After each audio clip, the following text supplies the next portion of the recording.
त्रिदेवों में सबसे शक्तिशाली देवता कौन? कई लोगों के मन में ये सवाल भी जरूर आता है कि आखिरकार इन दिनों देवों में सबसे शक्तिशाली देवता कौन है। ब्रह्मा जिन्हें इस सृष्टि का रचयिता माना जाता है, विष्णु जिन्हें इस सृष्टि का पालनकार कहा जाता है, या फिर महेश जिन्हें इस सृष्टि का विनाशकारी समझा जाता है।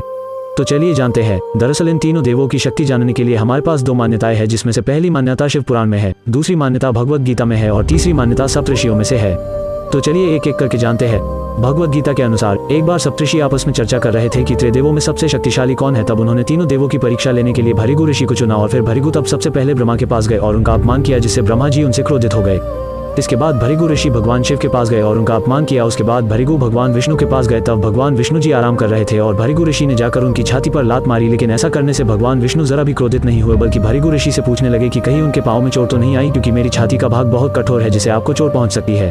भगवान विष्णु की यह विनम्रता को देखकर महर्षि भृगु ने क्षमा मांगी और फिर सप्तऋषियों ने यह स्वीकार कर लिया कि भगवान विष्णु ही श्रेष्ठ है।